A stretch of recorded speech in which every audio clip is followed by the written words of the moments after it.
There's another one you don't want to hear. Frankly, if you want. 1, 2, 3, set, go.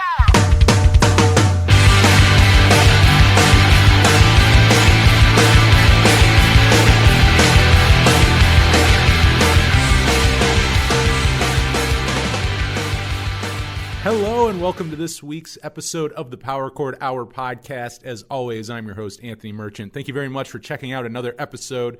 And tonight we're going to be talking about something very near and dear to my heart. And I've mentioned it on the show quite a bit throughout the episodes. We're quite a few in now, and it's been a theme throughout. Whether or not I'm talking about like my favorite record labels, some of the people I've interviewed. You know, I talk about Drive Thru Records on here a lot. And we're going to do it a little more today, but it's not just going to be me. Today I have my buddy Zach Gorszewski on the phone, and we're going to be talking all about Drive Thru Records, our favorite Drive Thru albums. And this is a hard one. I've mentioned on here before, my top 5 goes back and forth constantly, but I have there's a few that stay solid in there. So, I've kind of kept those. And I'm really excited to get into it, but I already know before getting in, there's stuff I'm going to forget. But hopefully Zach fills in those those holes. We're going to get right into it. Zach, man, how are you tonight? I'm good. How are you? Doing good, dude. I've been excited to do this. You're as big of a drive-through fan, if not bigger than me. So, I love it. Definitely got to have someone on here, who loves it equally to talk about it. So before we get into our top 5 favorites, why don't we talk about how we both got into drive-thru? I'll let you start. Do you remember the first drive-thru band you heard and, like what year and everything it was? I was very young. It wasn't actually an album. It was a video game. It was called Disney Skate, and it was on the platform was GameCube. And me and my little sister Katie, we used to rent video games from the local video store. And one of the video games we got was like the skateboarding game, but it was like Disney characters. Mm-hmm. And they had like a soundtrack, and it was like 12 songs that kind of looped while you're playing the video game. And one of the songs was Somewhere Down in Fullerton by Alistair. Oh, very nice. That is a great intro. So like what I would do when I was playing the game, you could like go throughout the playlist and keep playing songs over and over again. And I would always I'd be playing the game, and like once the song ended, I'd like pause the game and go back into the playlist of songs, and I click on the song again so I could hear it again while I was skating like Mickey Mouse or something. It's punk as hell, dude. Yeah, and I was like really young, and like it was like probably like way later when I realized like what that was or like what the band was, because you know how that is. Oh yeah, like I'm sure at the time you weren't like right that second you didn't know that this band was on Drive Thru or like what they were about or anything like that, Not at all, but I believe that was my first exposure to Drive Thru, and I think even like around that time too, there was a movie called Clock Stoppers that was put out on like Nickelodeon's like late night movie channel or something. Classic movie. I love a great soundtrack too, by the way. Yeah, it was like around like 2002, 2003, and I remember that there's a song. Oh man, is it the Phoenix TX song? No, it's the Newfound Glory song, and it's The Minute I Met You. Yes, that one. Yeah, I do. That is a good one. And it was like specific to that movie, and I remember hearing that too. But it wasn't like, again, I'm talking about when I was a kid, when I was exposed to like Drive Thru, like around probably when it was like in its like glory days. But I was just like an infant at that time, and I didn't realize what I was hearing, but I knew it registered with me in a way that like I knew I would like it in the future. That's funny because I didn't think about that, but I definitely saw Clock Stoppers when it came out in theaters, so maybe I had exposure before even remembering it. Now that you bring that up, maybe yeah. That may have been like one of the first times I heard them too, because that would have been, I know the soundtrack itself because it really is a good soundtrack. There's Newfound Glory, and I think there's a Phoenix TX song on there too. And there might be another drive-through band, I want to say. And you're right, that was like the glory days. That would have been like right there at what I would say is like drive-through's peak. probably at like their peak of popularity, height of popularity was when that movie came out. And I mean, you know, that was really cool. And, you know, speaking of New Found Glory, that would have been my first exposure. Now, maybe I did hear it in Clock Stoppers, but the first time I remember hearing them would have been, I believe it was Failure's Not Flattering, the music video, and it would have been on Fuse like '04, I want to say. Catalyst like just came out, and it was on Drive Thru / I think it was also out on Geffen. It was like one of those kind of, you know, both label releases. But that's the first time I like remember hearing a Drive Thru band. It was like you were saying with Alistair, like I didn't really know anything about Drive Thru Records. I mean, I got into New Found Glory and ended up buying Catalyst, but I really, you know, I didn't really pay attention to the label, didn't know anything about it. I will say though about New Found Glory, I mean, I loved Failure's Not Flattering. That's a great song, but that video is so damn good too. That and All Downhill From Here. I mean, I forgot this. And I was just watching some New Found Glory music videos, I don't know, like a couple weeks ago. I kind of went down a rabbit hole, probably when I was getting ready for this podcast. And I was watching a lot of those old New Found Glory videos. I forgot how good they are, like how good their old music videos are. Like they put out some amazing ones. And I mean, I think that helps, you know, you don't think about it, but I think that really helped expose them. In a time now where, you know, I don't really feel like music videos do as much, like that was something for me that partly got me into them. But that would have been like, yeah, '04, '05, whenever Catalyst came out. And then after that, probably would have been like a year later, Hello Goodbye, Here in Your Arms got really big. That probably would have been a year or so after Catalyst. And that probably would have been the second like drive-through band, which once again, I really didn't like. I didn't know anything about Drive Thru. Like I probably knew that album came out on Drive Thru Records. Like at that point, I probably saw the label, you know, logo on a couple albums, but really didn't put anything together. And then a few years after that, like 2008 probably, would have been when I started buying comps, Drive Thru comps. Because I remember at FYE, they used to have them in like the discount bins. Because at this point, they were like, you know, this is past the glory days. You know, 2007, 2008 is kind of when they're closing up shop. So they had a lot of those comps at like FYEs, like brand new sealed for like $1.98. And I would go grab those because at that point I was into New Found Glory and like Hello Goodbye. And I don't know, maybe like there might have been like another random one that I knew. So I'd go on there. I'm like, oh shit, you know, this one has a New Found Glory song. And then from there, that's when I started really getting to label because, you know, I'd buy them for like, because New Found Glory were on the comps. And then I'd go, oh wow, like Phoenix TX or Alistair, Senses Fail, like all these different bands, you know, I started getting into that way. So for you, like you were saying, you kind of got into Alistair, but didn't really know until years later. Do you remember like when you finally kind of realized that connection of like all these bands that I love are on this, like, you know, this one great label? That's a good question. I really can't remember whether I found New Found Glory first or Alistair. Actually, you know what? I remember I owned the Urethra Chronicles too. Nice. Blink-182's DVD, of course. And I was watching, and New Found Glory has like a chapter on that DVD. So I kind of was exposed to New Found Glory through that DVD. And then LimeWire was pretty popular in 2009. So I was like looking up New Found Glory songs on LimeWire, and like my first like official New Found Glory song was Something I Call Personality. Very nice. And it was just a really fast, almost like post-hardcore like punk rock song.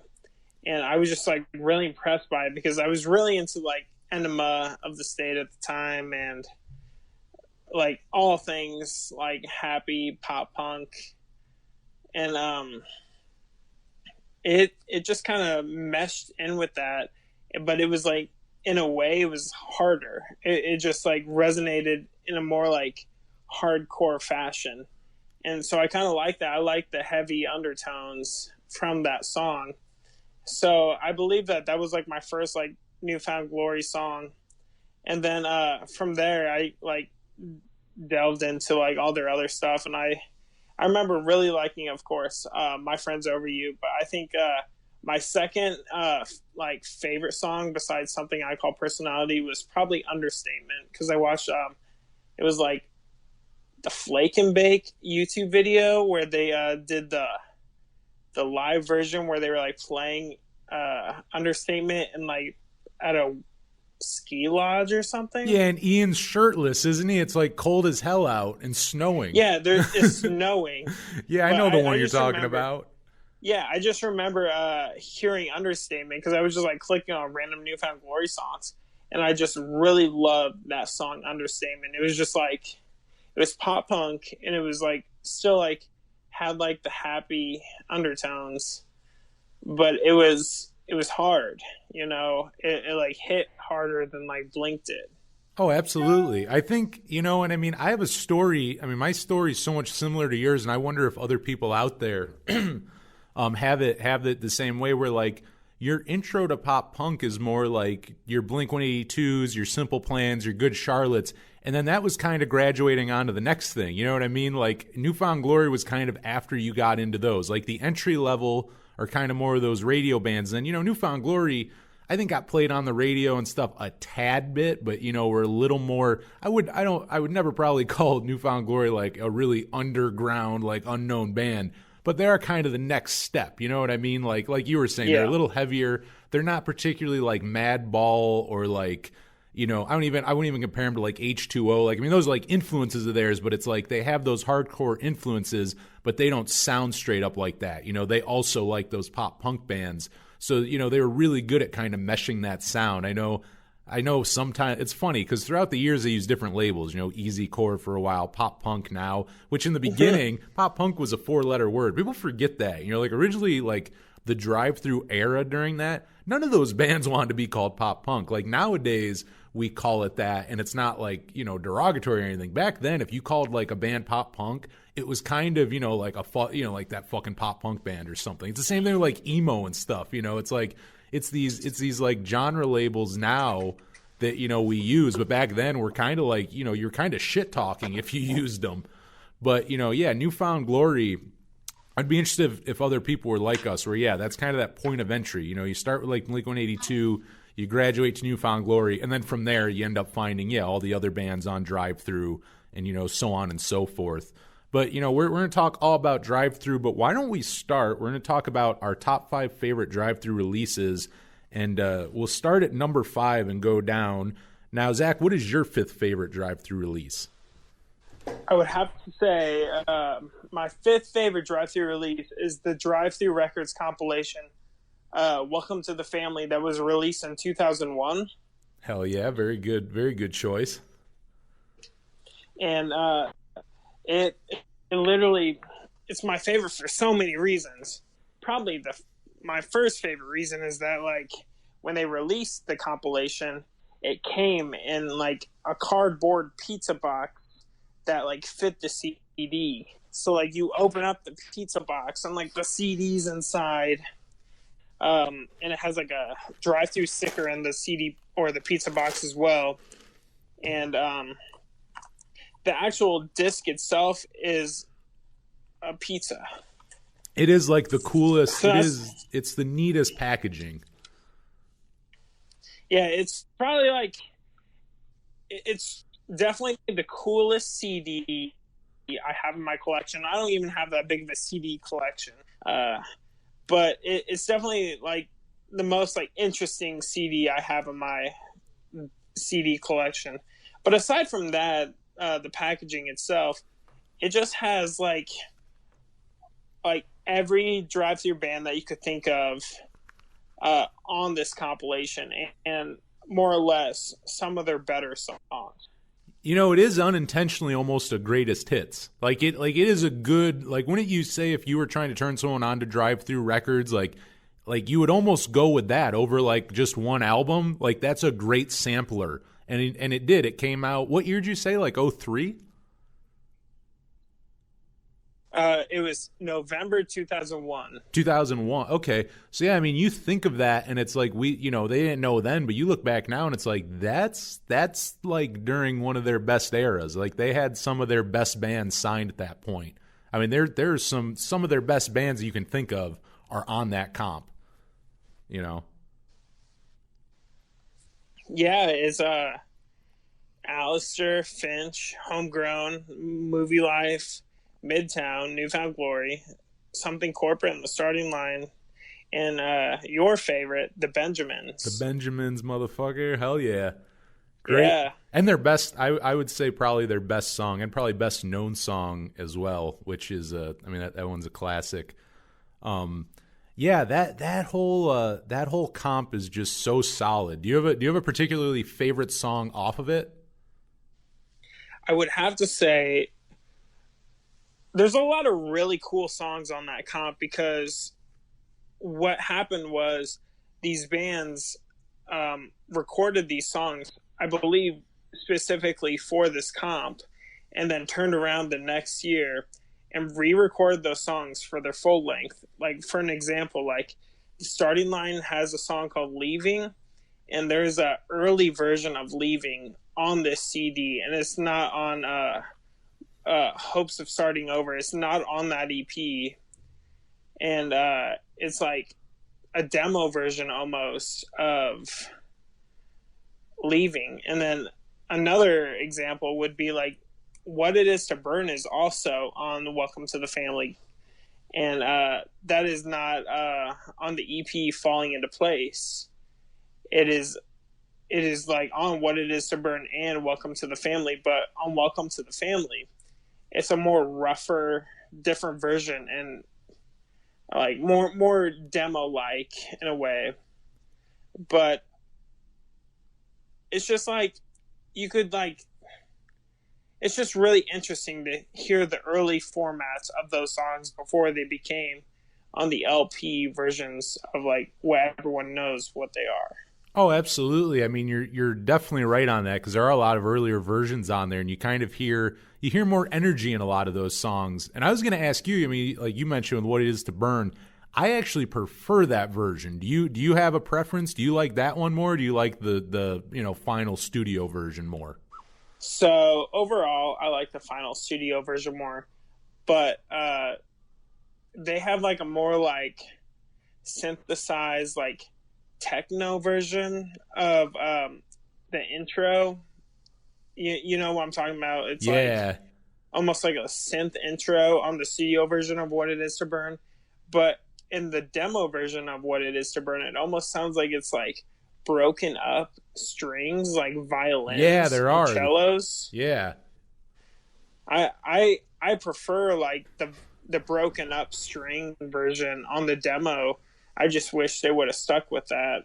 But artists do what they want to do. I mean, it's a jam either way, no matter what version you're listening to. But yeah, I do like what you're saying, because you know what, I probably would like the studio version more with the strings, including if they doctored it up a little, because I mean the production on the studio album's so good that if you think about it, like if you think of what they would have done with strings, that could have really sounded really good, like layered in there and everything. Because I'm not a big fan of that. I think that's part of why I like that one more. I don't really like that intro that's more kind of techno like. I like those strings a lot more, for sure. But then you also, they just recently put out that Welcome to the Family on vinyl. I have not seen a copy yet, but I've always thought that was an amazing one to put on vinyl. I've forever thought this thing would look awesome on record. And I know you have a couple copies. I mean, what does the vinyl look like? You want to give a little like rundown for people who are, I mean, if they're listening to this, they're probably aware of that cool, like they know what we're talking about, how rad that comp is in the pizza box. How does it look, like as a full-fledged now big ass, like regular sized pizza box? So it literally is one big ass pizza box. It is literally the size of a pizza box, which is even more cool. It comes in like 4 different variants. I think one yet to be released as of right now. The one that's yet to be released is like a solid gold. But the ones I have 3 different variants. I have a solid black, I have a split black and gold, and then I have a splatter gold and black, where it's like, splatter variants. Oh yeah. But it's very cool. The packaging's very much the same. The pizza box, all the graphics on the pizza box are identical. It has the same Welcome to the Family photo album with all the gangster photos of like the Starting Line and Newfound Glory and Finch. And it comes with a vinyl slip mat which is on one side it's a pizza, but the other side it's like flat black with the Drive Thru Records logo in the center. Oh, nice. So it's really cool. I think that was their way of like compensating for not having the record actually look like a pizza, because the CD looks like a pizza itself. So I think that was a really cool way of doing it. I don't know. I was talking to you earlier. I like the CD version just because like I'm really into vintage things, and I kind of like have a nostalgic thing for like the texture of like vintage things. But I believe like the record is like so awesome, and it does it justice. And like if you have the opportunity to pick it up, you definitely should. And you said earlier you think most of the variants are sold out, right? Or all of them are? So the 3 variants I have, there's only 4 variants to be released, and the 3 variants I have are definitely sold out. But the solid gold one has yet to be put online yet, and I don't know when that will be put on the market. But yeah, it's a record that's in pretty high demand right now. That's pretty rad. I mean, yeah, if anyone's listening, I mean, good Godspeed if you're looking for a copy. Hopefully you get one. But I really have. I always thought that would look awesome on vinyl, and I'm happy that it finally, got the vinyl treatment. And it's crazy to think, too, like you were saying it being vintage, but you know what? You're not wrong. That thing's almost 20 years old. I mean, that's insane to think about. But then again, so many of these albums, probably on both of our lists, you start thinking about it, they're pushing about 20 years now, which is also why me and you probably, neither of us were really around for that beginning thing, because you start thinking about it, you go, well, if that thing's almost 20 years old, then I was like 7 when it came out. You were like 5. Yeah, you were like 5. Like you started thinking about it, like I wasn't 3. we're little ass babies. Yeah, we're little ass babies, dude. We weren't punk enough. We were little poser ass kids. We weren't cool enough for Drive Thru when it first came out, so we had to both get it secondhand. But I love that, though. I think that's the cool thing, that people still discover it later on, and that's a good example too. I mean, I won't go forever on it, because anytime I talk about comps, I go on forever about it.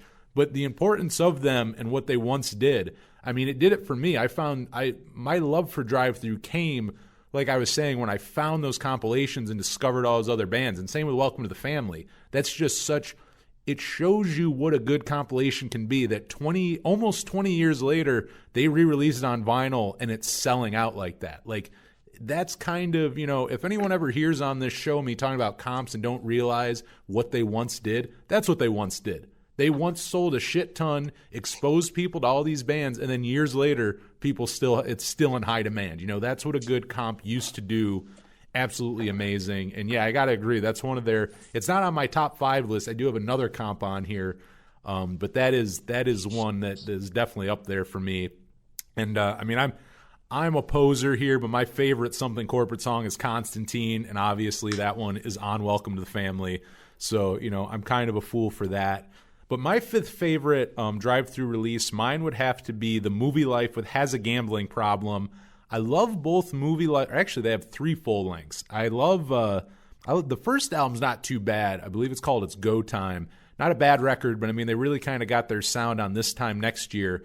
But what I love about Has a Gambling Problem is to me, it's when they were the most finely tuned. It's a great in-between of what they did on This Time Next Year and what they did on 40-Hour Train Back to Penn. I think it's and production-wise, I think it's their best production, because it's not a polished EP, I wouldn't say, but I think it's their cleanest sounding. Like I love 40-Hour Train Back to Penn, but the snare on that thing sounds so weird to me, and I don't know why. I've never liked the snare on it.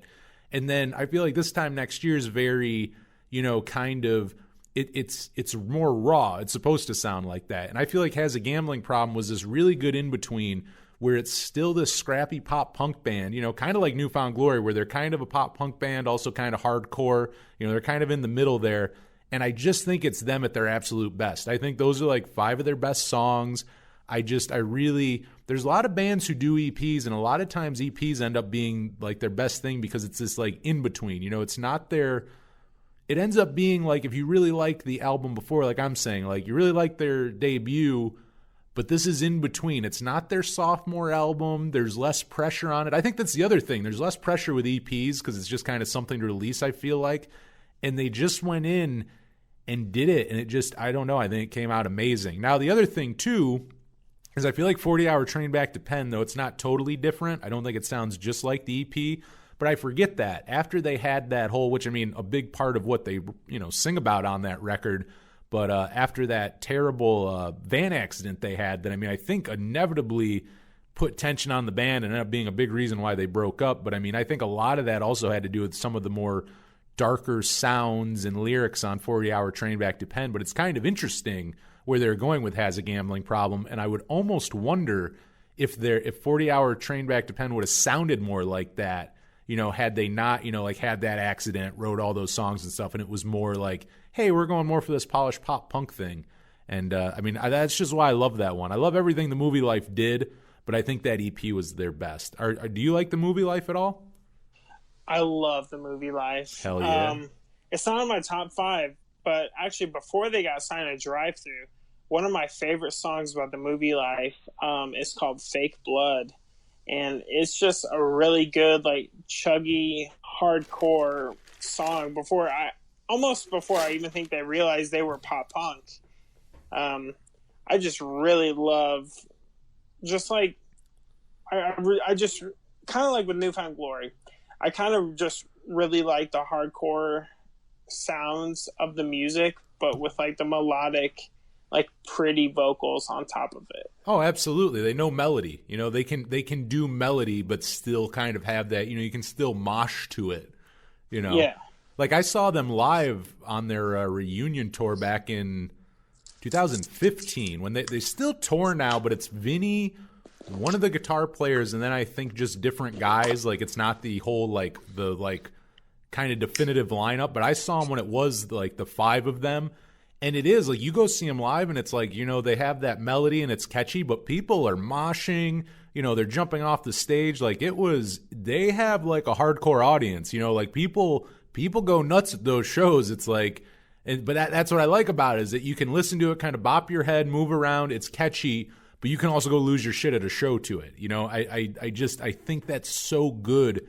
And it is. It's like you were saying, Newfound Glory and the Movie Life, both, I really feel like they pull that off really well. As far as the Movie Life goes, I mean, like, of their 2 albums, do you lean more towards then, I guess you maybe kind of answered it, but you lean kind of more towards like the This Time Next Year hardcore side, or more of like the pop punkiness of like the Drive Thru releases, like 40 Hour Train and like Has a Gambling Problem? To be honest, I would have to say my favorite Movie Life album is 40 Hour Train. Nice. Just because, I don't know, that's just an overall great album for them, I believe. It is, and I mean, it's not my favorite release that obviously Gambling Problem is, but I would say Hey is one of their best songs. And I mean, also like Scary, that's another, there's a couple instances on that album where I really do think they outdid themselves. It's really good, and I've only heard 1 or 2 songs. I always forget that they put that reunion album out like a couple years ago now. I'll be totally honest, I've never listened to the whole thing. I've only heard like a song or 2. I need to go listen to the rest. Have you ever listened to it at all? I've actually never listened to the reunion album, no. No, I got to go listen to it too. I'd be interested to hear how it sounds, because that's another one. I don't think all 5 dudes were on it. I think it was like Vinny, Travis, their guitar player, and then I think like the bass player from I Am the Avalanche, Vinny's other band, and a couple other guys. And I don't know. I would still like to hear it. I'm sure it's good. I mean, Vinny, no matter what he's in, I like I Am the Avalanche and all that as well. But I think the Movie Life is like the best thing that he's ever been a part of. I just absolutely love that band, love that EP. Let's go to number 4. What is your 4th favorite release, dude? So I don't know, most people would know that this band was a Drive Thru Records band. But in 2010, Drive Thru Records put out an EP. Actually, no, I stand corrected. It was 2012, that they put out the EP. It was Cellar Life's Motherfuckers. Very good choice there.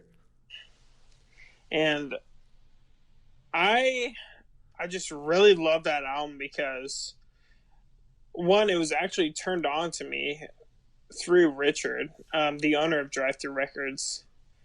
And secondly, like, I remember junior year of high school, I would play Open This Place Up by the Solar Life off that EP like every day before I went to school. And there was like a lyric in there that always resonated with me. It was like, another half-hearted attempt of changing yourself. I undersell, but I don't really remember the lyric. I'm sorry. But I just remember that lyric really resonating with me. That's rad. That's a great, just really solid pop punk band. Really catchy songs. They're a band who I feel like are on the other spectrum of like the Movie Life Newfound Glory.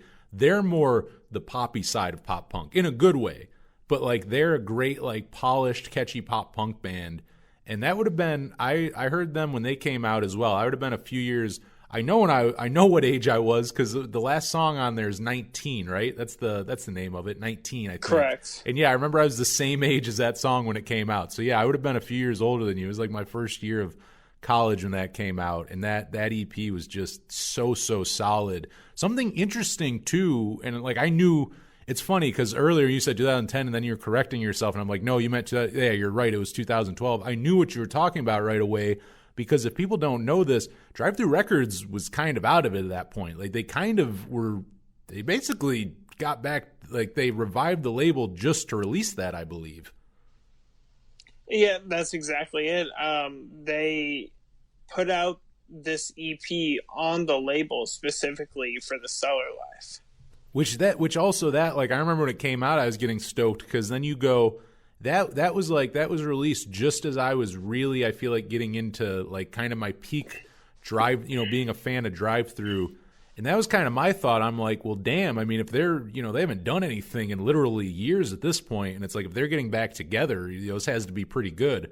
And I mean, I think it was. I feel like it's a really good, because like, honestly, if I'm not mistaken, the very last release that Drive Thru put out before they like, kind of went on hiatus or whatever you want to say, was like, I think like a Secret Dino Club album. I'm not talking shit. It's just not like, I don't know, to me, the legacy of the label and the things they put out, like, I think the Stellar Life is more of a representation of what the label did and the strong points of it too. So I think it was kind of cool that they kind of came back and put that out, as like the next, an actual official release too, and it's like, I think that's a great, that's a great way to get back, because it's like that band, I think, was just so heavily influenced by what Drive Thru did, like 10 years prior, and just fit on there even better than a lot of the Drive Thru bands did at the end, at the end of the label the first time around.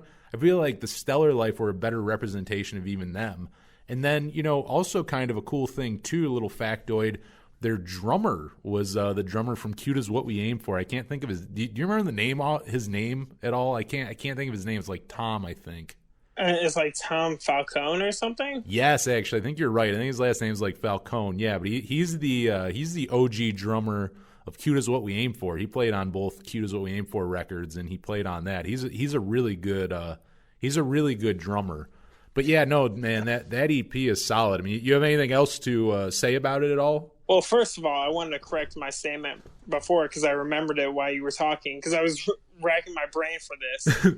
The lyric that I would literally resonate with before school every day, my junior year of high school, it was like, no, another half-hearted attempt of changing myself. I overconsume, but I undersell. It just kind of reminded me of like, I think I should be greater than what I perceive myself to be to like my peers. Yeah, it makes sense. And like, that's how I know like music resonates with people differently, but that's how I resonated with this song specifically. And I just really loved the song. The guitar work on this album was insane. Really good. Shout out to Dave. Dave was just like an insane guitar player for the Stellar Life. And I know he recorded all the guitar parts. And that the EP all around was just like a really good album. And I know actually I was really into the Stellar Life at the time, because Richard turned me on to them. And then it was actually right after they broke up. I was kind of feeling a little nostalgic, and I was like pining through all the studio updates that they had done in the past.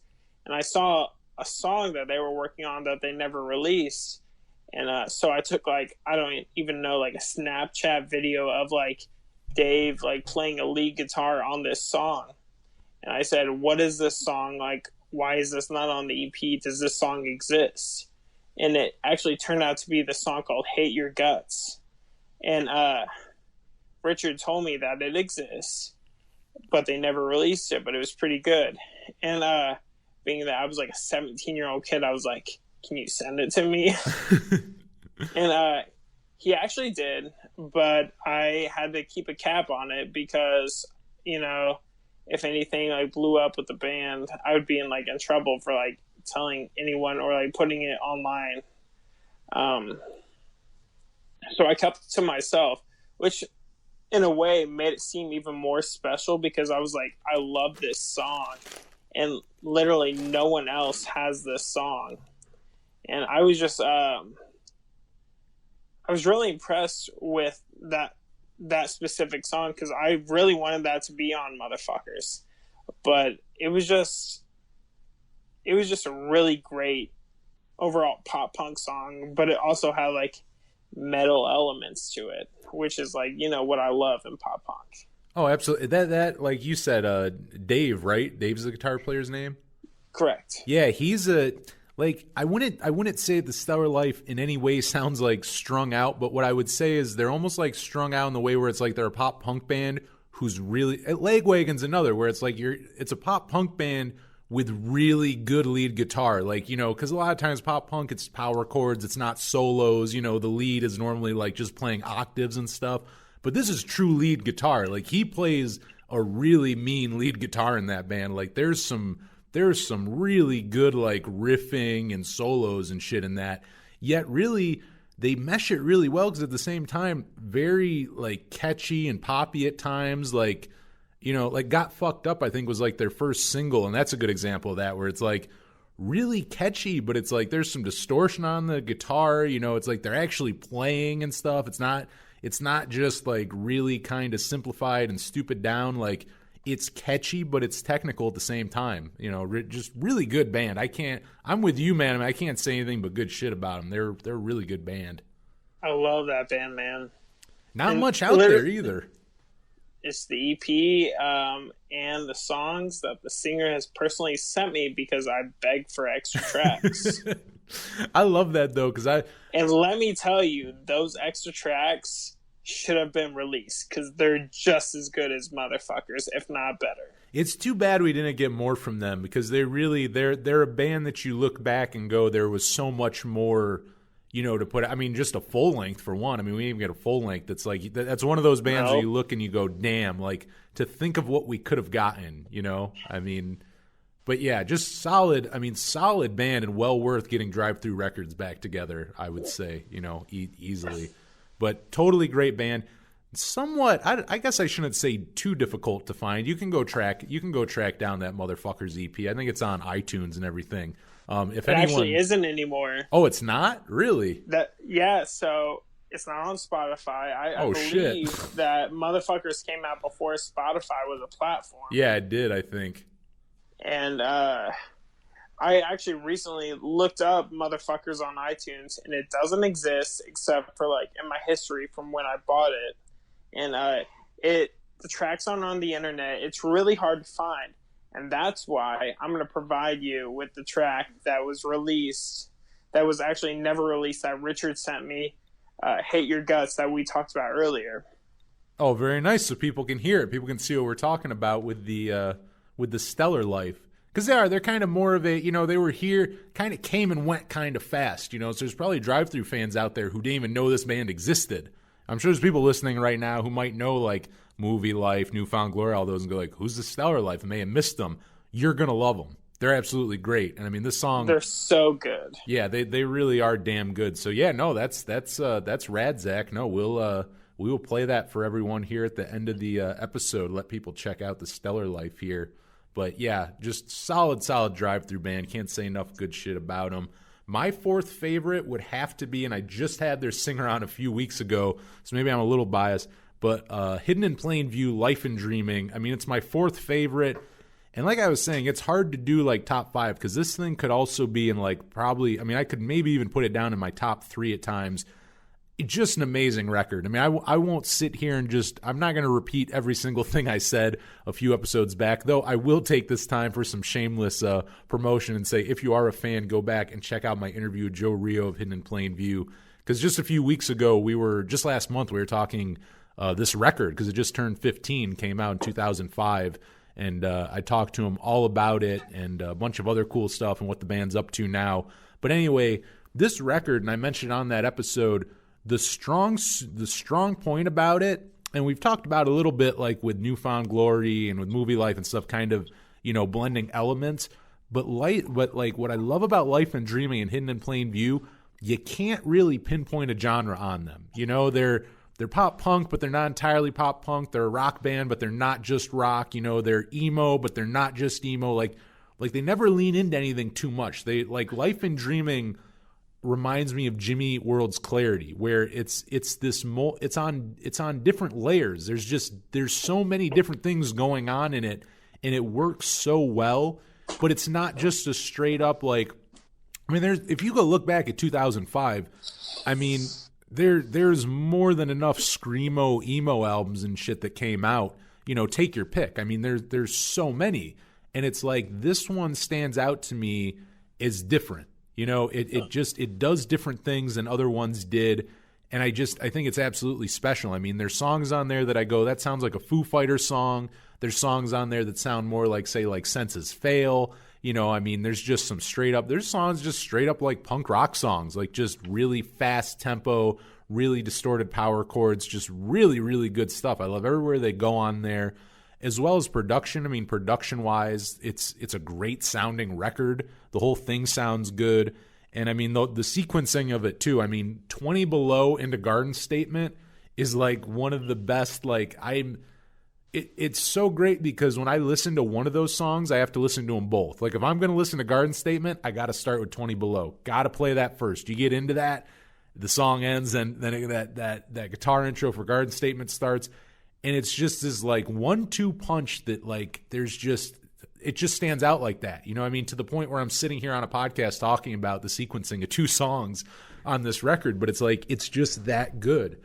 And I think one of the strong suits that, Richard and Stephanie, like you were mentioning, the owners of Drive Thru Records, they were so good at this, at finding bands that really, defined a good sound, but were never copies. Like Drive Thru were always the label that signed the bands that people would then go rip off. You know what I mean? Like Newfound Glory. Like bands are ripping off Newfound Glory, but Drive Thru Records has Newfound Glory. Bands are ripping off Senses Fail, but Drive Thru Records has Senses Fail. It's kind of like that, and same with Hidden in Plain View. Drive Thru Records have Hidden in Plain View, and they're doing this thing that others aren't, and anyone who's doing it close to it are kind of imitators and are not doing it as well.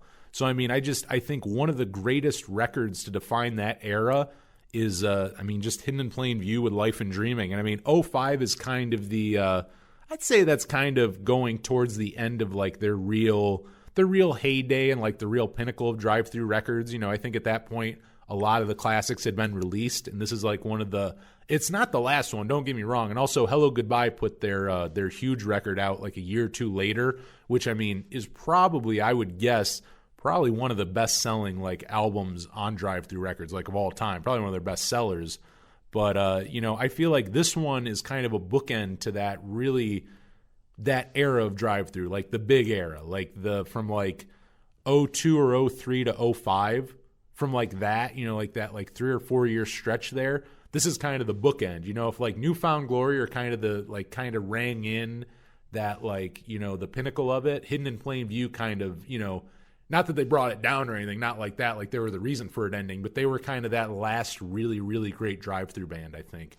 And just in that way, I just think they're really, they did different things that a lot of other bands didn't do, and I think on Life and Dreaming particularly, it's amazing what they did. So, I mean, yeah, that has to be my fourth favorite. I think I've talked to you a little before. I mean, you kind of like Hidden in Plain View, but you're not super familiar with them, right? Correct. I looked them up when you were talking about them, and I would have to say I haven't listened to 20 Below, but I would have to say that Garden Statement is my favorite Hidden in Plain View song. That just shit because goes hard. It goes hard, and I love those hard pop punk songs. I mean, you can't listen to that song and not scream in the bridge, like "Spill the ink and spill your guts again." Like, you gotta. It doesn't matter where you're at. Like, I don't care if you're in a crowded. I guess right now you shouldn't be in a crowded space, but if you happen to be in a crowded space, even that's the shit to yell, is to sing along to that song, because it's just so sing-alongable. That's not even a word, but it is now, because that's how good Garden Statement is. It's sing-alongable. And particularly that bridge, and it just goes everywhere too. Like, that's the other thing. It's the best Hidden in Plain View song for sure, and I think it's a great representation of them because it goes different places. You know what I mean? Like I said, I don't want to go too far in this because I have a whole episode, a few episodes back, talking about this record, ad nauseum. But like, it goes all these places. That song's pop punk. It's also rock. It's like a little, there's screaming in it. There's some screamo. There's some emo. Like, there's like 5 or 6 genres in there, but at the end of the day, it's also just plain view, or not plain view, it's Hidden in Plain View, and it's just good. I think that's like the best representation of that band. So, if for whatever reason, if you're listening to this and never heard Life and Dreaming, definitely go check that out and, listen to both of us. Garden Statement, best song. But do like I said, go listen to 20 Below into Garden Statement. You won't regret it. Or just go listen to the whole goddamn album. That is a great record. Now let's go on to number 3, man. What is your third favorite drive-thru release? I would have to say my third favorite drive-thru release is What It Is to Burn by Finch. Very nice. Classic record. So my first What It Is to Burn track that I discovered was obviously the title track, What It Is to Burn. And I think I found that through the music video, just like looking through music videos of drive-thru songs. And the music video is really weird. It's really cool. It's just like it's very just a very emo video. Like the skyline is pink with like naked trees, and like Randy, the lead guitarist, is playing a Tom DeLonge Strat. Like, it's just like emo in every aspect possible. It's very 2002 or 2003. I can't remember. When did that come out? 02 or 03? Do you remember? 02. 02? Okay, yeah, I knew it was one of them. Yeah, and I think that's another reason why like I was drawn to a lot of the guitar work from drive-thru bands, is because literally all my favorite drive-thru bands for the most part played, or at least one of their guitarists played, a Tom DeLonge style guitar, which is just like a Fender Strat with a single humbucker and a single volume knob. And Randy played it in What It Is to Burn. I know Matt from the Starting Line played one as well. Johnny from Homegrown, he did too. Johnny from Homegrown, and even Steve from New Found Glory played one as well. Oh, that's right. Steve had some sick guitars. And I remember when he was selling them, I hit him up, and he when he was out of New Found Glory originally, he was selling some old guitars, and I remember hitting him up, and he sent me all these pictures, and he had a lot of those American Strats like you're talking about. The most beautiful guitars like I have ever seen. They're so gorgeous. I need to have some too with, and it's funny because they're Richie Sambora, and I don't know why because there's nothing about it that says Richie Sambora, but just these star inlays that just look absolutely amazing. I think he had some of the best American Strats for sure. But those things sounded so damn good. Like me and you have talked about it. I don't think we've ever figured this out entirely about Fender endorsements, have we? You know what I'm talking about. I think we've talked about this before, but have we ever figured that out? Because I'm still of the conspiracy that, not conspiracy, I just think like drive-thru bands got like Fender endorsements and they got really good shit. Because all of them, once they signed, like you look at what all of them played like beforehand, like I'm sure if you looked at like old Finch videos, like I'd be interested in seeing what they were playing really early on, because they probably weren't playing those before they got signed to Drive Thru. but I don't know if that was an endorsement or not.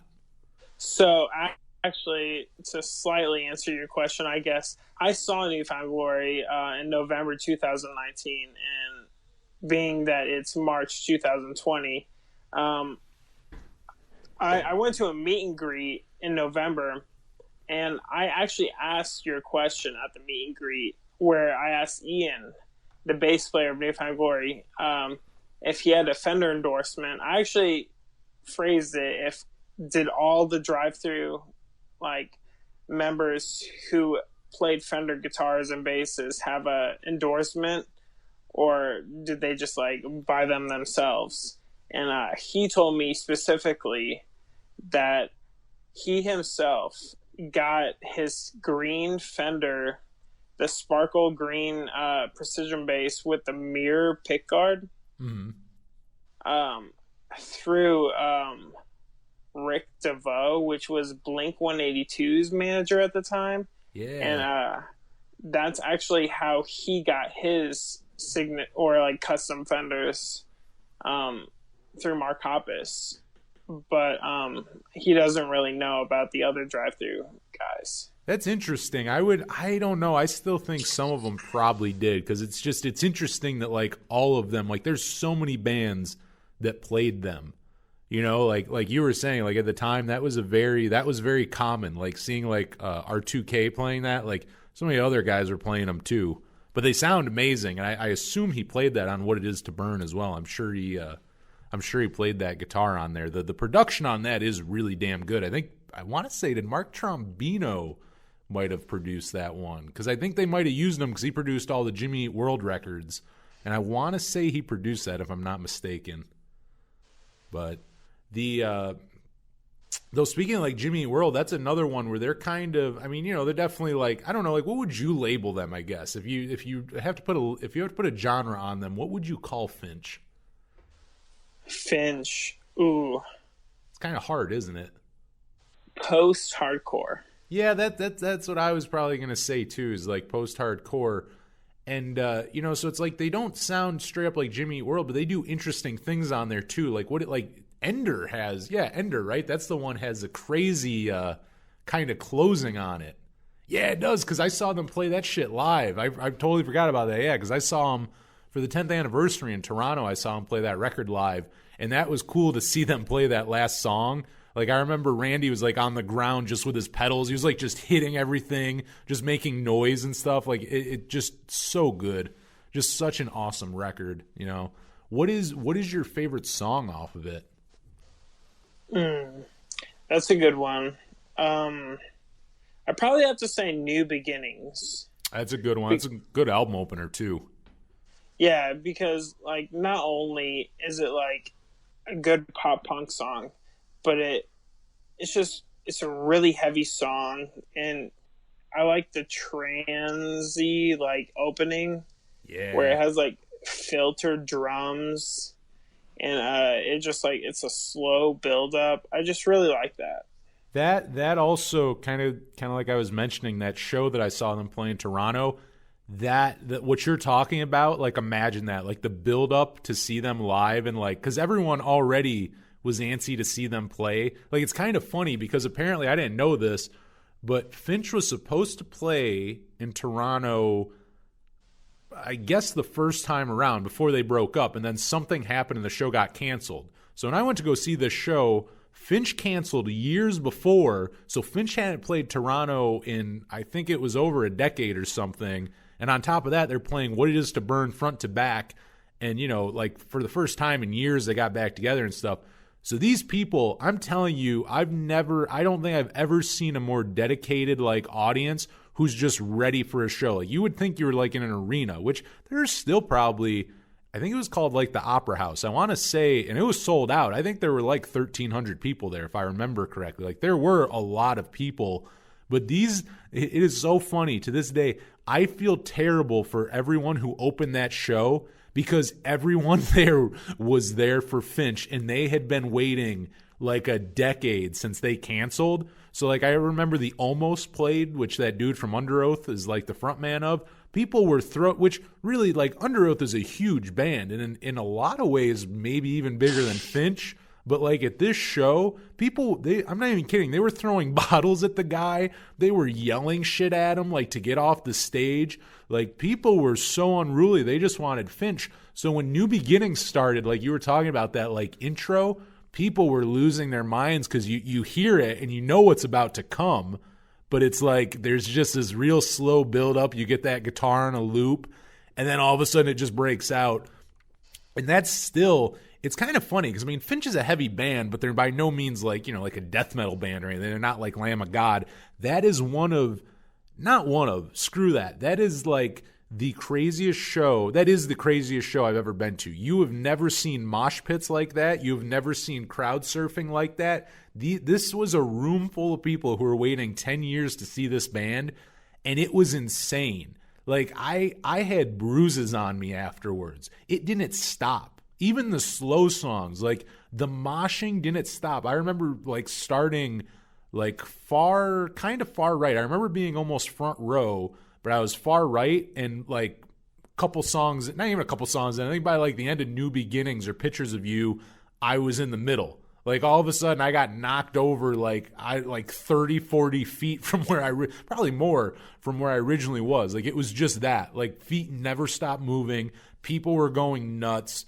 I mean, my feet were, like, bruised up from people just stomping on them, getting hit in the head. Almost lost my glasses, I don't know how many times, but well worth it. I mean, that record front to back, that is one you want to see played front to back. Just that the sequencing's great, production's great. They do so much different stuff on it. Absolutely classic Drive Thru record. It's a very good pick. I mean, that's kind of the fun thing about this is we're both going down our releases, but there's not really a bad Drive Thru release. So it's like you're talking about yours, and I'm just as stoked. You know what I mean? Like I know Finch isn't in my top 5, but I'm sitting here talking about just as much as you are because that's just such a goddamn good record. I mean, it shows how solid Drive Thru is. And my number 3, which I think you're probably equally as big of a fan of, the starting line was "Say It Like You Mean It." I had to go with this one. To me, it's one of those ones where it's a quintessential pop punk record, front to back. I mean, this one is more would go the other way. Like we've been kind of talking about how a lot of these records are cool because they go these different directions and they're different genres and whatnot. What I like about "Say It Like You Mean It," I think, is that it's just a straight up pop punk record. It's not, it's not really, right? It's not like a bunch of different things. It's just a pop punk record and it's good. Like they wrote, and they were the perfect age too. Like Kenny Vasoli was like, I think 17 when he wrote it, and all the other guys are real young too.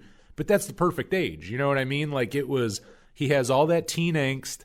He has, you know what I mean? Like, Girl Broke His Heart. Like, he goes, writes this amazing pop punk record, and it's just so innocent, too. I think there's an innocence to it. I think it's a band who had they did a couple things at that point. They had that with Hopes of Starting Over EP, and they did a couple things when they were still called Sunday Drive. There were a few things out there.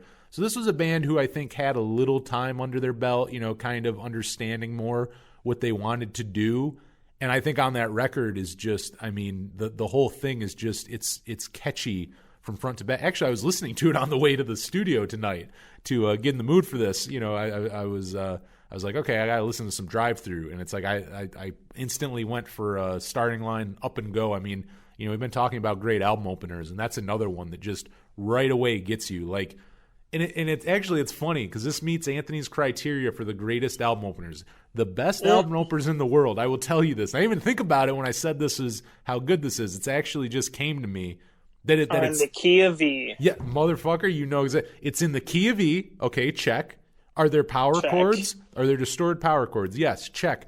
Are there pick slides? You are goddamn right there's pick slides. And that, to me, that is the Anthony criteria. If you want me to like your album intro, if you want me to like your album opener, has to be an E major, needs to have distorted power chords, and I need them pick slides. And that's why Get Up Kids Holiday is probably my all-time favorite album opener. The thing starts on a pick slide. You know the album's going to be good because it starts literally on a pick slide.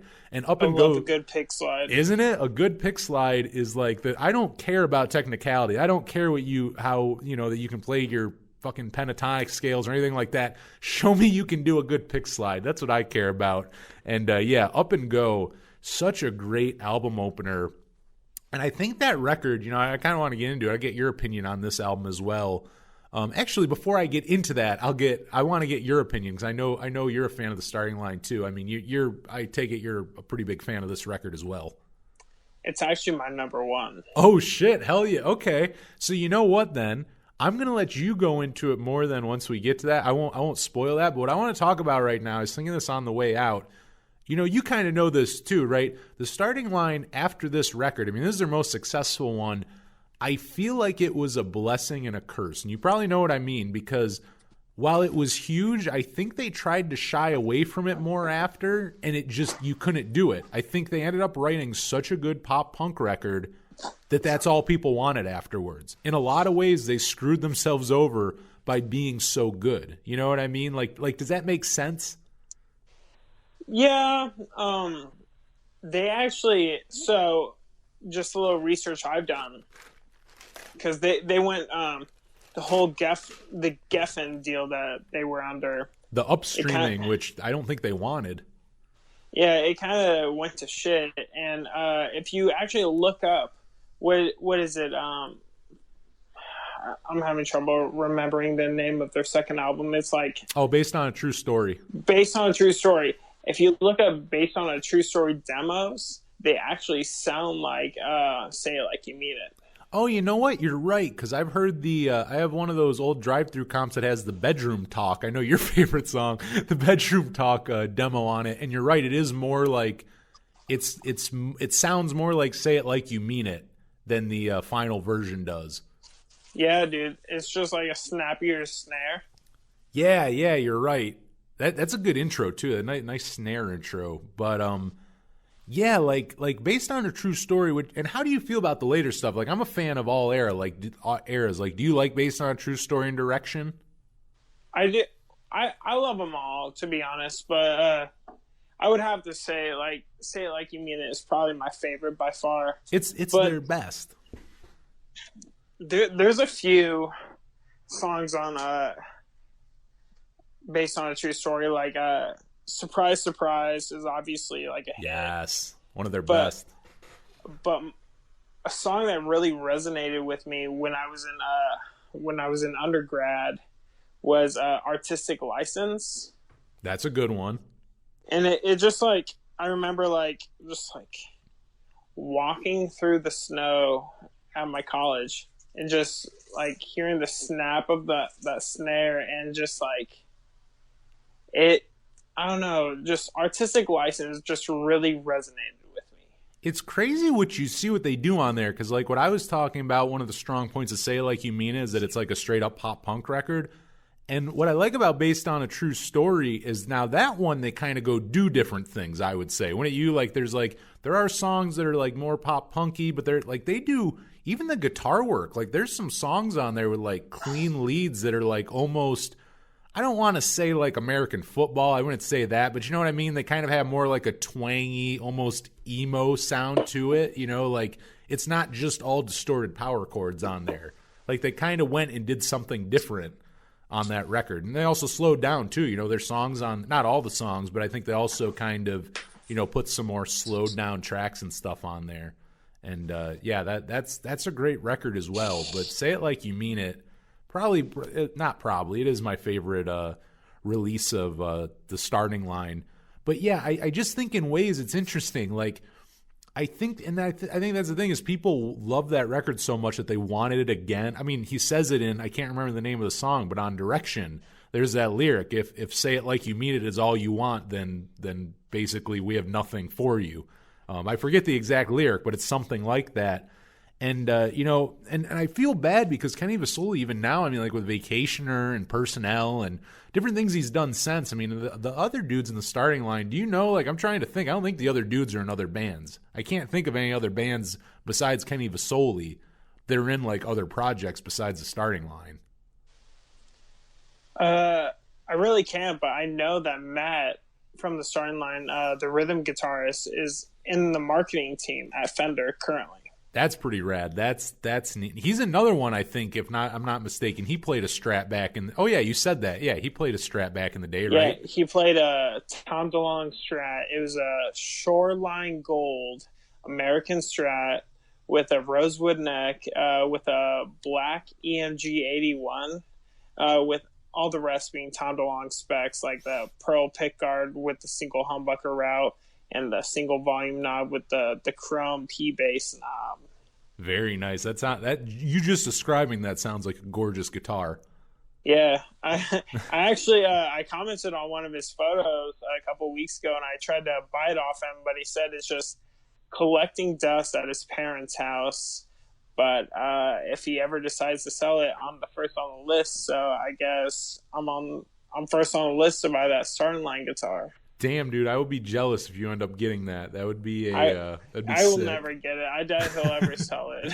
No, you're probably right. I mean, even if it's collecting dust, I'm sure it means something to him if he starts thinking about it. You know what I mean? Of course. Kenny has a really great bass that he plays now. I mean, the starting line don't do a ton now. You know, they do a few like shows every year. I think this year or last year was their 20th anniversary, I want to say. But you know, when they do play live, Kenny has a really rad bass. And I asked him about it because it looks really old because it's beat to hell. But apparently it's a 2008, which is really funny to me because if anyone sees the starting line play live since basically I think like '08, basically yeah, when the bass came out, when he bought it in 2008, he's been playing it. And if you look at it, it looks vintage, but it's not. It's just beat to all hell. But not intentionally either. Not like a quote unquote road worn. It actually is road worn, which I think makes it, you know, that much cooler. Because I'm with you, dude. I love like looking up the you know, the gear and stuff. I mean, as a musician too. I mean, the Drive Thru shapes so much of, you know, my musical taste and what I do as well. That yeah, I love looking into that. And you know, on Say It Like You Mean It, the production sounds great. Guitar tones sound great. Everything on it sounds good. I guess a little, not really sidetrack, still goes to it, but like I was just saying about like the tones and stuff, I mean, Drive Thru Records, would you say that overall, I mean, you yourself, I don't know if we talked about it yet, you know, you have your band Kickstart and, you know, you're a musician, you do a bunch of different stuff as well. I mean, would you say that, is that fair to say, Drive Thru Records band's pretty big impact on your songwriting and as a musician? Oh, of course. Before I even realized that it was. They were influencing me. Just like, I mean, obviously, like Blink impacted a ton of Newfound Glory and like starting line, of course. But it was just, I wanted to go for like happy pop punk like tone. But once I found like Newfound Glory, I kind of went for a little bit of heavier sounds. With my guitar tone, and once I found the starting line, I was just like, wow, I like love the riffs that they're doing. So I started writing more like melodic, like pop punk riffs, and I don't know. Of course, that Drive Thru Records bands have like taken a toll on my music as a whole. I'm actually like planning to release a single this summer called "To the Contrary." And a lot of people have compared it to Newfound Glory's Sticks and Stones album, so that's kind of cool. I think that's fair. I've heard it, and I would say that's a good comparison. I would definitely say your music. You know, I guess kind of a loaded question since I know your music, but yeah, I would definitely say your influence, and in a good way. You hear it and you're like, oh hell yeah! Like I can hear what you're listening to. You're listening to the same things I do, and I mean me as a musician as well. I mean it's all those bands. I mean, whether it's Alistair, Newfound Glory. I mean, a lot more of the pop punk side, I'd say, than the because I'd say like Census Fail, things like that. Like I'm a fan of Census Fail. I don't know that like I've ever really written anything heavy like that, but like more of the pop punk side, definitely. I mean, I've including starting writing like, you know, music, like, you know, around 17 was the first time I wrote what I would consider like. It would be in the words of Tom DeLonge, my first punk song. I probably wrote like in like age 17, and I mean it was probably a huge ripoff of you know, whatever Drive Thru bands I was listening to at that point. You know what I mean? So much of the stuff in the beginning of what I was writing, you know, everyone says it. You kind of start by ripping off your influences, and then you kind of find your sound by doing that. And I would absolutely say it for me. I mean, I ripped off so many drive-through bands writing music until you kind of, you find your own voice doing that eventually, but you start off ripping off anyone. And who better, though, than Drive Thru Records bands? They all sounded great. Like, when you talk about pop punk of the early 2000s, it's Drive Thru Records. Like, they represent it. They are that sound. So it's like, if you're gonna rip someone off, rip off the best. and that's I won't throw you in there. I won't throw you under the bus, but I'll throw myself under there. You rip off the best. Rip off Drive Thru Records bands. But just kind of aside there. Yeah, I mean, as a musician too, I think for both of us, we have a lot in common, and I think that's a big similarity just as musicians. I mean, our how much Drive Thru has influenced us and impacted our music. But let's keep moving on here. We both have a couple left. So let's go to number 2, man. What is your second favorite Drive Thru release? My second favorite Drive Thru release is Sticks and Stones by Newfound Glory. Fuck yes. That's all I can say. I will have to say that aside from Alistair, when I mentioned that Somewhere on Fullerton was my first drive-through song, whether I knew it or not, my second drive-through song was something I call Personality, and I found that through LimeWire, after doing research through Blink 182, I guess.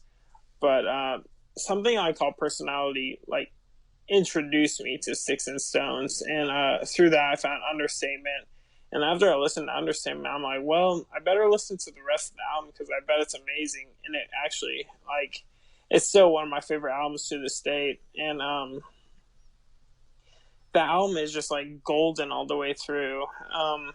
There's not a track I skip on it when I sit down with it. There's just so many good tracks on it. The lyrics, I know Steve Klein wrote most of the lyrics. I know Chad wrote the chorus for My Friends Over You, but Steve wrote the verses, and that's what shines to me is the verses, the lyrics that are more intimate and that actually mean a little more than just pop lyrics, I guess. But what shines to me on this album is the lyrics and the guitar tones. And it's definitely once spring hits, once it's warm weather, for the foreseeable future, it's definitely one of the albums I put in my rotation because it's just one of those albums that just lifts me up like nothing else can. Yeah, there really isn't a bad song on it. I mean, you're right about that. Right away with Understatement, all the way to the story so far, it's the whole thing's good. There's really not a bad track. And I forget sometimes, that's there's certain albums where if I don't listen to it for a while, I'll put it back on and I sometimes forget that every song's good. So it's I'll be oh, I'm in the mood for Understatement. You put Understatement on and then you can't turn that record off because you go, holy shit, I'm not going to skip any of these. It just keeps going and going. You're I forgot how good all these songs are. I did the same thing with Life and Dreaming before I interviewed Joe Rio. I mean, I listened to that album, but I started listening to it more when I was going to interview him, and it'd been a little while since I listened to Life and Dreaming front to back like that. And then I did, and it did the same thing where you're oh, there's not a bad song on here. And I definitely do the same thing with Sticks and Stones. I think that's probably them really on point because it's what I was saying with the movie Life, where I liked Has a Gambling Problem because it's kind of in the middle there of This Time Next Year and 40-Hour Train. And I feel that's what Sticks and Stones was. It's more produced than their self-titled record, but it's kind of, I think it's more pop punk than what they did later on. Because I think what they were doing, not that they ever got super heavy, but I mean, you follow their career just like me. There was a while there where I think they were kind of trying to go against the whole we're a pop punk band and tried to do more kind of the heavier side. And I feel on Sticks and Stones, it's their best, leveling that out of we're a pop punk band, but we also love, hardcore bands. And I think that one just, it sounds the best. Some of their best songs. Steve Klein, man, I mean, really, I'm not going to sit here and shit on Newfound Glory or anything like that. I still love that band, but I will say this. I think Steve wrote their best songs. I think you look now that he's not in the band. Once again, I'm not bad talking them or anything like that. They're still a great band. But I will say, as far as their music goes, I do think that it did take a hit when Steve was out of the band, and you start to realize who was writing a lot of those lyrics, and it was him. He wrote, I mean, they still write great music. I think lyrics, though, he wrote the best lyrics. He really just wrote some really special ones. I think, and I didn't notice it at the time, really. I'll be completely honest. I mean, like, I like their lyrics, but it wasn't something I thought of until he was out of the band, because people started talking about it. You know, that, like, I remember when he was kicked out, and it, you know, you would see people talk like on Absolute Punk, and you know, people would kind of say it, I know, to the guys in New Found Glory, how, like, you know, Steve wrote those songs and he was writing this and that, and I never realized that. And then I went back and I'm like, oh yeah, you know, he really does write some really, really good lyrics, you know, and that's another one. I mean, for you, like, kind of lyrically, is there a song that stands out most on Sticks and Stones for you? Like, lyrically even, it doesn't have to be musically, but is there one where you have, like, either a really favorite line, or there's one you just love the most because of the words? Yeah. So I was actually thinking about this earlier. You know, I don't want to keep just talking about something I call personality, because literally, like, some of my other tracks, before I talk about my favorite lyric, some of my other favorite tracks is It's Been a Summer, Never Give Up, obviously Understatement, Sunny's a good one too. Yeah. And then The Great Houdini is, like, another one of my, like, favorites. But probably, like, to wrap it up, of my other favorites is probably, like, Belated. Belated's a really good song. Yeah. Now, wait a second. I'm trying to think. This is so funny because my favorite song on that record, I can't think of the name off the top of my head. It's in, like, I don't know if you know what key it's in. I know it's in A flat, and it's, like, in minor. It's like a minor. It's like A flat minor, and I'm trying to think of the lyrics. It's like my favorite song on there. It's on the second half of the record, and I think it's Belated. But honestly, I cannot think of the goddamn.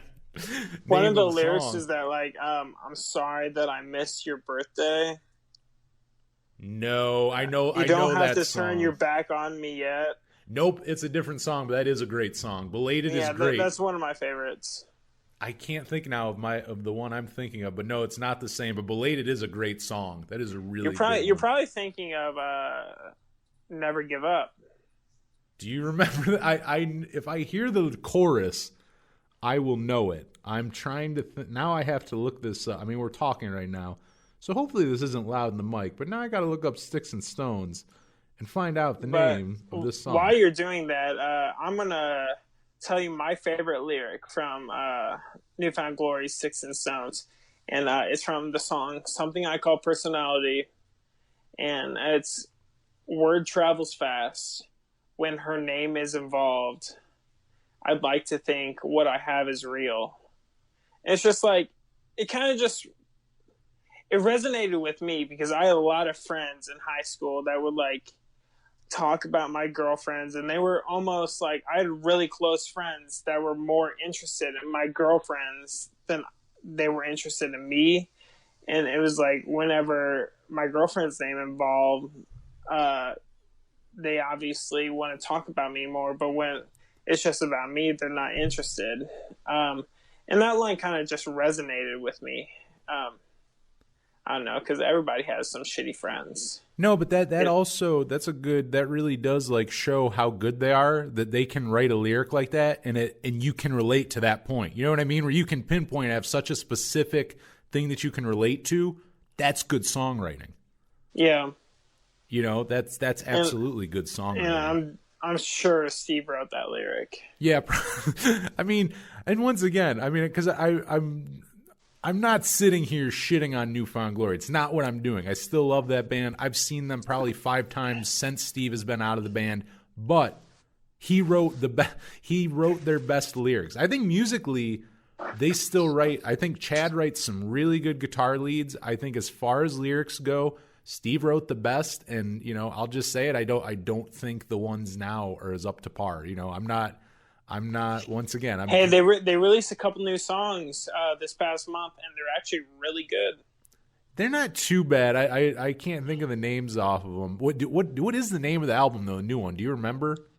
It's Greatest of All Time.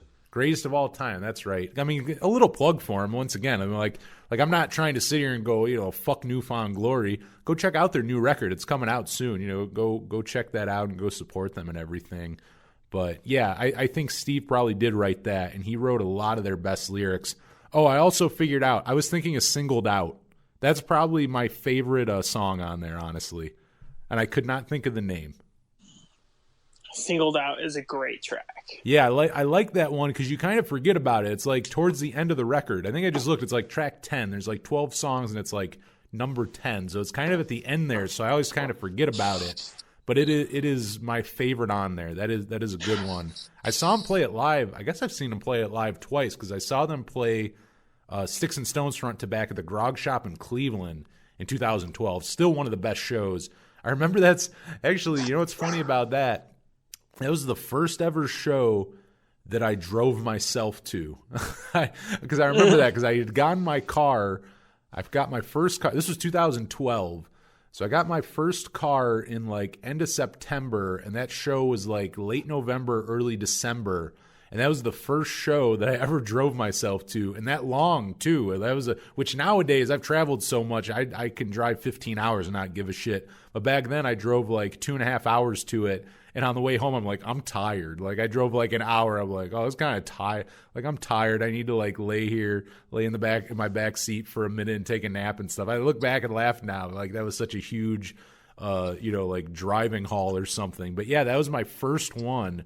Driving myself to, and yeah, I remember going and seeing them at the Grog Shop. Light Years opened. The first show sold out. They played 2 shows, and normally if you've ever seen New Found Glory in Cleveland, I mean, this is very, I guess, local. It doesn't make as much sense if you're not from there, but New Found Glory would normally play House of Blues in Cleveland, which holds, I don't know, I think like 1,200, maybe a little less, and the Grog Shop holds like, I think 300. The Grog Shop is where the smaller bands play, and then the next size up is House of Blues. So you kind of go that way. It's like kind of a New Found Glory would play like a House of Blues, and then I'm trying to think of a good example of like a band the size that would play like the Grog Shop normally. But anyways, it normally wouldn't be New Found Glory. That was an intimate spot for them. So them playing that front to back, the first one sold out. It was them with The Story So Far. Not their first album, but that Under Soil and Dirt probably just came out. Ooh. That one sold out. I love that band. That's why I mentioned it, dude.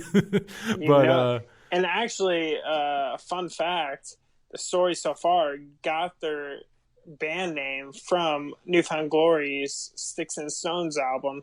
The last track on New Found Glory's Sticks and Stones is titled "The Story So Far." Oh yeah, no, they and then who was it? Steve or Chad who produced was it Jordan who produced their the one after that? What You Don't See, Steve. That's right. Then didn't Jordan produced it? Jordan did the artwork. That's right. Okay, yeah. So how funny is that? Yeah, they're named after New Found Glory, and then Steve produced that, and then I thought Jordan had something to do with it. Yeah, Yeah. I'm sure that's huge for them. I got to say that has to be as a band like. Because I'm sure both of us as musicians can imagine that, like, you name yourself after the band, and then like the singer's doing your artwork and the guitar player's producing your album. That has to be pretty damn cool. And they also take you on tour.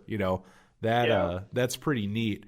But seeing them play that record at Grog Shop, it's kind of like that Finch show where people were just going fucking nuts for What Is to Burn. It was kind of the same thing, an even smaller crowd. Because that's the thing, that Finch show. I think that place, I looked it up once, and the capacity was like 1,300. So that was not a small show by any means. That was a theater show. This New Found Glory show was in a dive bar. Like Grog Shop, one of the best venues in the world. It holds like 300 people, though. So it's like people were, I think, I do remember that. Yeah, people were getting yelled at because it was one of those shows where people are hanging off like water pipes and stuff off the ceiling, like that kind of thing, where it's like you have to stop that or else you're going to destroy the building. It was one of those shows. And I remember, here's how hard that show went. I couldn't wait for Sunny because I was already out of breath. And what's Sunny? That's like track 4, right? That's like one of the first songs on there. Yeah, one of the first slow songs. Yeah, and it is, and it's like that's what I was waiting for because everyone was going so hard, me included. I was going fucking nuts up front. I was like, okay, we need Sonny now because I need to not have to jump around and like mosh and stuff. Like I need to be able to just stand still for a minute. So I was so happy when they played that. Like that's how good it was that like, you know, you're almost waiting for the couple ballads. There's not many, but you're kind of waiting for like that and The Story So Far and a couple others on there that are a little slower. So it's like you can kind of catch your breath for a second. I mean, that record just translates great live, and it was just absolutely amazing to see him play it front to back. I know they've done a couple of those, and I also saw him play self-titled. I saw them play self-titled 2 years prior at House of Blues. They did play that in Cleveland, and then they did the intimate one with Sticks and Stones. Those are the two I've seen. Have you ever seen them play any albums front to back? Because I know they've done that quite a few times now. Even a couple of years ago for like their 20th, 25th anniversary, I know they were going to cities and playing like, hell, I think they might have played like 4 albums live. I think they played like 2 nights and they played like 2 albums each night. Have you ever seen them play any of those albums live?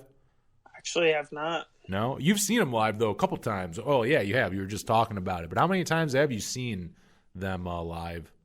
Newfound Glory, I've seen them once this past fall at the Castle Theater in November. And the other time I saw him was summer of 2012 when Steve was still in the band, which was like a good time to catch him too. Yeah, that would have been it was like a year before he was out. I've no longer, I think the band I've probably seen most is like Hawthorne Heights. I've seen over 20 times now. I literally don't remember. Yeah, it's over 20 because it was over 20 like 5 or 6 years ago. So I've seen them 20 plus times, but there was a time in my life where Newfound Glory was probably my most seen band. And that's another one off the top of my head. I don't know how many times I've seen them, but I'd go with 8 or 9.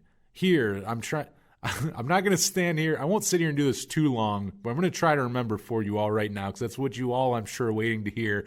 The first time I saw them, Christmas Bash in Buffalo 2007, right when Coming Home came out. And then I saw them a year or two later Taking It Over EP came out where they did the International Superheroes of Hardcore and they did the split like that. I saw them when that came out and they played with Punchline in Edinburgh, PA, just outside of Erie. They played a college show. I saw them there. Then I saw them do the self-titled in 2010 front to back. Saw them do Sticks and Stones in 2012. Then saw them at Warped Tour in 2012. And then I saw them on Steve's last show with them, or not last show, but last tour, the Alkaline Trio Newfound Glory co-headliner, one of the best shows I saw in 2013. Then I saw them twice in 2014. I saw them once in 2016. That would have been, And then I saw them twice in 2014. Saw them once in 2016 at Warped Tour San Diego. And I think that's the last time I saw them was Warped Tour San Diego 2016. So I guess it has been a couple years. But and I might even be missing a show or two in there. But I've definitely seen them throughout the years. And like I was saying earlier, still really good live. I mean, you know, I'm not making it. We're not making it entirely a Steve Love fest. Obviously, both of us like his input in the band. But he was great in it. But they're still really good live. I gotta go see him live again. Yeah, I just saw Newfound Glory live in November this past year, and what is it, March now, and they were just as cool. I'll have to tell you, the next day, actually the next 3 days, I had to recover because my neck was sore from headbanging so hard. Very nice. That means it's a good show. If you feel like shit the next day physically, and I'm not even talking about like hungover. I didn't drink at all. Yeah. No, dude, I didn't drink at all. My neck just hurt for like 3 days. I was in pain. I took ibuprofen because I headbanged so hard. There's so many shows that like I've never like drank at the show or done anything and just felt the most messed up the next day. That was a show for me for sure. I remember seeing MXPX in 2015. It was them, Five Iron Frenzy, and Chris Rowe of the Ataris. And I just remember MXPX. I was in the pit, and I didn't even drink. Like I didn't even have a drink there. And just from circle pitting that entire time, I went and vomited after in the bathroom of the Agora Theater in Cleveland because I dehydrated myself. Like I just went so hard then I just started throwing up after and was just physically, I felt terrible the next day. Like, it is so funny, but that is the sign of a good show, including if your feet hurt, because it means people were probably stepping on your feet. That's always, that means something good for me, because I'm really wearing like Vans slip-ons with like no support. So it's like if the top of my feet hurt, it's because people were jumping on them all night, and that means I was having fun. Like, that's a good sign. Like, if you get beat up at a show, like, in that way, it means it was a good show. You know? Like it's funny how that works. But it's like, if you leave a Newfound Glory show feeling like someone beat the shit out of you, it means you had a good time. You know? That's true. I mean, I used to go to the Story So Far shows a lot. And if you look up what the Story So Far shows looks like in 2013 to 2014, I know they've kind of mellowed out now, and they're kind of like more of like, I don't know, just a chill band, I guess. But in 2013, 2014, those shows were insane. Like, I went to 5 shows in 1 year just because that's how big of a fan I was at the time. Mm-hmm. And I literally remember being front row. There was no gate. It was just like one of those stages that like came up to your waist, and you were just like pressed up against it. And I remember there was this young girl that was pressed up against the stage, and this large overweight man was crowd surfing, and he fell on her face and he broke her nose. Oh my God. I looked over at this girl, and she was like looking all around like she was scared, and her nose was sideways. Jesus Christ, dude. and No. the manager, like the tour people from like the Story So Far were like kind of like doing both hands, like crawl across the stage, like come back here. Like they were doing that, like come back, and like I just remember like seeing this girl with like her nose sideways crawling across the stage of the Story So Far. Yeah, so dude, those shows used to go really hard. I only took my sister to what was it? 3 of them. So I went to 2 without her. But when I took my little sister, I was definitely being like a typical big brother, like watching out for her, because those shows were just like too insane. I mean, after you see a girl with a crooked nose like that, I can't blame you for being a little overprotective of your sister at a Story So Far show. That kind, it's funny that that kind of reminds me. I'll bring this up real quick, then get to my second favorite. But similar to that, I went to the Take Action tour in 2011. It was, and the 2 co-headliners that year were Silverstein and Bayside. And I remember the Swellers open. I think that band Texas in July, and Polar Bear Club. I think it was a really good show. But Silverstein never got to play because while Bayside was playing, and this is another one where it's like a really good crowd, everyone was really into it. But someone was crowd surfing, fell, I believe, on either the ground or the barrier, and cracked their head or neck. No, I'm sorry. I believe it was their neck. The show got shut down. To this day, I don't know what happened to that person. The show, all of a sudden, the power got shut down. They're on their last song, too. They're doing Devotion and Desire, I believe. It was their last song, and, like, there had to be a minute left of that song. Could not have been, like, a minute left in their set. And yeah, I think it was a girl too. I think some girl was like crowd surfing. People were going nuts for it. I remember moving back because I was kind of like, at the time, I really wasn't like, I wasn't into that. Like, I liked being up front, but I didn't like when shit got crazy. I would kind of move back. So I went back. But yeah, I just kind of remember seeing her there and then not. Can you hear me? I can hear you now. Sorry, you cut out. Oh, you're all good. But yeah, like, I remember seeing her crowd surfing, then you just didn't see the girl anymore. And then, yeah, it was like the power got shut down. Like, there were like those, what do you call them? Like, you know, like when, I can't think of it, they're like fire lights or whatever. Like, the emergency lights were on, but like everything else was killed in there. Like, the power was killed to the stage. Like, everyone got escorted out. This was fast, man. Like, this happened in like, I think 10 minutes later, people are getting like pushed out. All of a sudden you realize, oh yeah, we're not seeing Silverstein.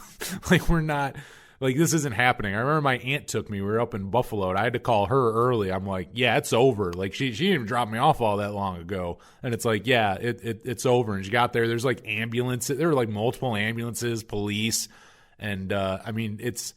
To this day, I wonder what happened to that girl. I mean, I never heard anything that she died, but I swear I heard it was her neck. Like, she fucked her neck up, which... Anyone I've asked said that's not a good thing, which, I mean, considering they shut the show down and Silverstein didn't get to play. So whatever happened, however that ended, I mean, I know she was in a, I know she got sent out in an ambulance, but either way, it was not good. That really not good. And you just made me think of that. That has to be like the craziest thing I've seen at a show. I guess that's the other side of it. It's funny because a second ago we're talking about how like, you feel like shit at a show, it means that it was a good show. But I guess it's not a good show if you leave with a crooked nose or a broken neck. Then it's not as, might not be as enjoyable. But yeah, that kind of little tangent on it. We should do that sometime. Maybe we'll have you back on another time and we'll talk about like show horror stories or something. I'm sure we both have a bunch of them. This is your Power Chord Hour host, Anthony Merchant. Sorry for a barging in here, but that is actually going to be part one of me and Zach's discussion on our top 5 favorite drive-thru releases. This one went about 3 hours long, so I thought we would cut this up. And this is the first half. Next week, we will play the second half. And, just kind of easier to digest, I think. But hope you enjoyed so far, and let me know what you think. PowerChordHour@gmail.com. Share your top 5 drive-thru releases with me. Let me know what you like listening to from the label. And we'll be back next week. You will find out our second and our first favorite releases from, my favorite record label of all time. And I will speak for Zach and say his favorite as well. But until next week for the Power Chord Hour podcast, I'm Anthony Merchant. Thanks for listening.